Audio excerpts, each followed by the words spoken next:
at a Literary Princess. If you are new here, welcome. I am a 6-year PhD candidate in English literature with a focus on Victorian women novelists, and as you might expect, I love to read. Today I have my June TBR for you.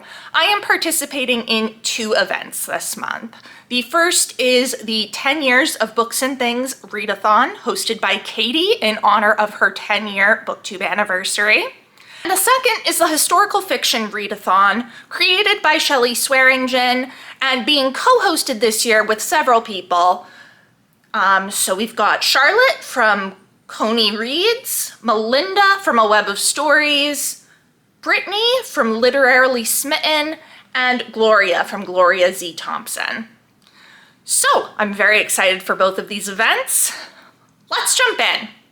So the prompts for Katie's readathon are very simple. There are only 2 of them, and the first is to read a classic. And for the 18th century novel project in June, I am reading The Female Quixote by Charlotte Lennox from 1752. I'm really excited for this one. Charlotte Lennox had a big influence on Jane Austen. We're pretty sure she drew on The Female Quixote for Northanger Abbey. This is about a young woman named Arabella who loves to read and mistakenly thinks that things are happening the way they do in books, the same way that Catherine Morland does. It is obviously also drawing off of Cervantes' Don Quixote. See that with the title. I don't know much about it other than that, but I am very excited to read it, and I think it's going to be really good. And I'm glad that it's like a normal book and not a behemoth like Tom Jones. The second prompt of Katie's readathon is to read a work of historical fiction, which works perfectly with the historical fiction readathon. Now, there are also several prompts for the historical fiction readathon. I am only doing one of them, and that is Shelley's prompt to read a work of historical fiction about a real-life remarkable person. And for this, I am reading Wolf Hall by Hilary Mantel. So this is the first book in the Wolf Hall trilogy, and it is about Thomas Cromwell, right? Thomas Cromwell, yep. Who was in the court of Henry VIII. I've heard such amazing things about this from so many people. Shelley loves it. Pretty sure Alana Estelle has spoken highly of it, and Jenny, Jennifer Brooks, who passed away sadly, also really liked this one. So I am psyched to read this. I think it's going to be so good. And then I do have 2 other works of historical fiction that I might try to get to. And the first is The Essex Serpent by Sarah Perry. I have had this on my shelves since 2019, and it's been on my TBR for longer than that. So, like, read it. Read it, Elizabeth. It is set in Victorian London, 1893. We are following Cora Seaborn, who is a widow, retreating to the countryside with her son and encountering the rumors of the Essex Serpent, a creature of folklore said to have returned to roam the marshes. It sounds pretty good. I've heard good things about this too. I don't know specifically from who, but I definitely have. And it's such a pretty cover. So yes, I would like to finally get to this. Now, if I have time with everything else, I would like to also do a reread of The Little Stranger by Sarah Waters. This is my favorite Sarah Waters book. It is set in this old house, Hundreds Hall, and we are just after the end of World War II, and you know, things aren't going great for this family. They really can't afford to keep up the house anymore, and now it's haunted, so that's great. I love this book so much. I've been wanting to reread it for a while because I think I read it in 2015 or 2016, and I really want to reread it. and this readathon seems like the perfect time. So it's like, if I finish the other books and have time still, I'll pick this up. So that's all the books for the events, but I do still have a few more I want to read, including another reread, which is The Queen of the Tearling by Erica Johansson. This is the first book in the Tearling trilogy, which I want to finish this year. But it's been so long since I read the first two books that I don't really remember enough to read the third one. So I need to reread the first two.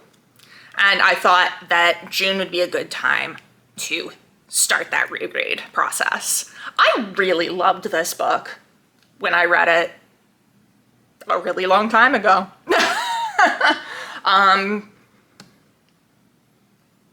Prior to starting the PhD, which was in 2019, so a while ago. But I'm really looking forward to rereading it and ultimately finishing the series and finding out how the story ends. We are following Kelsey, who has been raised in hiding after the death of her mother, and she is now old enough to go and take the throne. But there's a lot of problems going on. Shocking. Like, of course there are problems. But yeah, it's really good. I'm super excited. Then we have two books that are coming over from the May TBR because I got to almost nothing on the May TBR. Like seriously, one book I have gotten to from the May TBR. Well, two, I guess, if you count the one that I DNF'd. That May TBR was... May's not over yet. I might still read some of them, but these ones I'm definitely not picking up until June. And the first is Lolita by Vladimir Nabokov. I have borrowed this from a friend of mine from school. This is the annotated edition. Edited with a preface and introduction and notes by Alfred Appel Jr. I feel like Lolita does not need much introduction. I know this is going to be very disturbing. I'm hoping that the annotations kind of help to offset some of the discomfort. Like, that's actually the only reason I'm picking it up, because I don't think I would have just picked this up like in like a regular edition. I was like, the annotated edition, that might be really interesting. So I'm gonna give it a try. I've heard that it's a fantastic book, like it's a great piece of art, but it is obviously very disturbing because we are dealing with a man who is going after an underage girl. And then the other one carrying over is another classic that could actually count for Katie's readathon challenge, and probably should because it's one of her favorite authors. This is The Warden by Anthony Trollope. So the first book in the Chronicles of Barsetshire, very short. Could I have gotten to this in May? Yeah, sure, technically. I didn't want to. Okay, I have been reading The Heir of Redcliffe since April 17th. When I am filming this, it is May 23rd. So I did not want to pick up another work of Victorian fiction in the month of May, but I will for the month of June. And The Warden is nice and short, so. But that's not all. Because in the month of May, I realized all I really wanted to read was Agatha Christie mysteries. So I have 3 Agatha Christie books that I'm going to read. And the first 2 are in the Poirot series because I began the Poirot series in May. So I read the first 2 books already. So the third book is a book of short stories called Poirot Investigates. And then the 4th book is a reread for me. That is The Murder of Roger Ackroyd, which I'm so excited to revisit because it was so good the first time. And then I also have a hold for And Then There Were None, which should be coming in imminently, one would hope, because I'm number 1 in line. And you're only supposed to have these books for like 2 weeks. So hurry up, person that has it, because I want to read it. I've never read it before. I've heard so many good things from so many people, from Katie, from Catherine over at Diary of a Provincial Lady, from people on Tumblr, from literally everyone. So I'm excited for And Then There Were None. And also very excited to continue with Poirot because I am really loving Poirot. And this was exactly what I needed for May, and I think I'll also be needing it in June. So that is my June TBR. Let me know down in the comments. Have you read any of these? What did you think? Are you participating in either of these readathons? What are you reading for them? What else are you going to pick up in June? If you enjoyed this video, please don't forget to give it a thumbs up and subscribe to see more of my bookish content. It has been great chatting with you. I will see you soon. Bye.